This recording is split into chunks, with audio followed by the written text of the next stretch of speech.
কাঁচা কাঁচা আম দিয়ে কিভাবে আম কাসুন্দি করতে হয় সেটাই আপনাদেরকে আমি দেখাবো।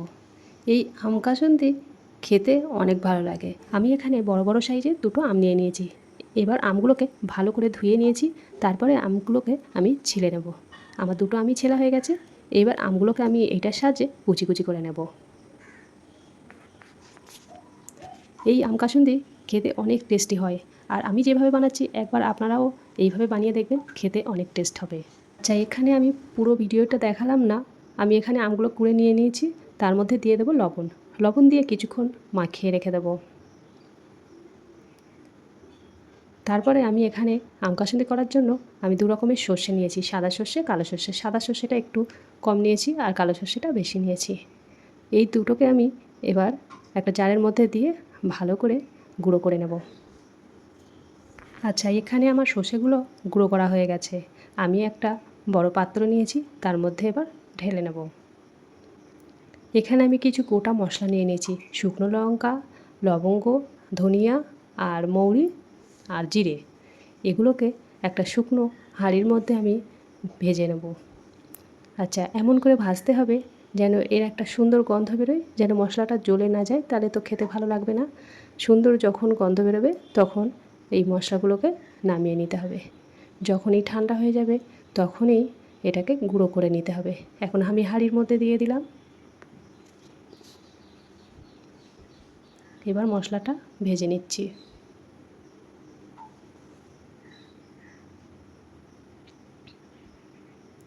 এই মশলাটা যদি দেওয়া হয় আম কাসুন্দির মধ্যে, তাহলে আম কাসুন্দির টেস্ট দ্বিগুণ হয়ে যায়। আমার মশলাটা পুরোপুরি ভাজা হয়ে গেছে। আমি এবার এটাকে ঢেলে নেব। তারপরে ঠান্ডা হয়ে গেলে আমি এটাকে গুঁড়ো করে নেব। এখানে মশলাগুলো সব ঠান্ডা হয়ে গেছে, গুঁড়ো করে নিয়েছি। আর আমি এখানে সর্ষে গুঁড়োর সঙ্গে মিশিয়ে রেখেছি। তারপরে যে আমটার মধ্যে লবণ দিয়ে দিয়েছিলাম, সেই আমটার ভিতরে অনেকটাই পানি বেরিয়েছে। তারপরে বড় একটা পাত্রের মধ্যে দিয়ে আমি দিয়ে দিলাম চিনি, আর অল্প একটু লবণ দিয়ে দিয়েছি। টেস্ট অনুযায়ী আপনারা লবণ দেবেন। তারপরে দিয়ে দিলাম হলুদ। তারপরে এই সব উপকরণগুলো দিয়ে আমি আমটা ভালো করে মাখিয়ে নেব। আর আমি এখানে অল্প পরিমাণে সর্ষের তেল নিয়েছি, সেটা অল্প অল্প দিয়ে আমটা মাখিয়ে নেব। তারপরে আমের মধ্যে দিয়ে দেব গুঁড়ো করে রাখা সর্ষে। সর্ষেগুলো একবারে দেব না, বারে বারে দিয়ে এইভাবে মাখিয়ে নেব। আবারও একটু দিয়ে দিলাম, দিয়ে আবারও নাড়িয়ে চাড়িয়ে মাখিয়ে নেব। এইবার সর্ষেটা যতটা আছে সবগুলোই দিয়ে দেব, দিয়ে আবার ভালো করে মাখিয়ে নেব। এইভাবে মাখালে অনেক ভালো হয়। আচ্ছা, এই কাসুন্দি তো রেডি হয়ে গেছে। এবার একটা বড় কাচের জার নিয়ে নিয়েছি, তার মধ্যে রাখতে হবে। আমি এই কাসুন্দিগুলো অল্প অল্প করে সেই জারের মধ্যে রেখে দেব। এই আম কাসুন্দি আপনারা অবশ্যই বাড়িতে একবার হলেও ট্রাই করে দেখবেন, খেতে কতটা মজার হয়।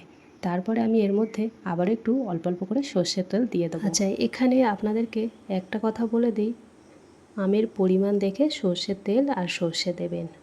সর্ষের পরিমাণ যদি বেশি হয়ে যায় তাহলে অনেক ঝাঁঝালো হয়ে যায়, কাসুন্দিটা খাওয়া যায় না। আর এখানে চিনি আর লবণের পরিমাণ আপনারা টেস্ট করে দেবেন, যে যেমন লবণ খান আর চিনি খান সেইভাবে দেবেন। তারপরে আমি আম কাসুন্দিটা অনেক দিন ভালো রাখার জন্য আমি লাস্টে দিয়ে দিলাম ভিনিগার। ভিনিগার দিয়ে ভালোভাবে নাড়িয়ে চাড়িয়ে সব দিকে মাখিয়ে নেব। আর এখানে দেখেন পুরোপুরি আম কাসুন্দিটা রেডি হয়ে গেছে। দেখেন কত সুন্দর হয়েছে। ভিডিওটি ভালো লাগলে অবশ্যই কমেন্ট করে জানাবেন, আর লাইক করবেন, সাবস্ক্রাইব করে পাশে থাকবেন। আজকের এই পর্যন্ত, আসছি পরবর্তী ভিডিওতে। ভালো থাকবেন, সুস্থ থাকবেন। আল্লাহ হাফেজ।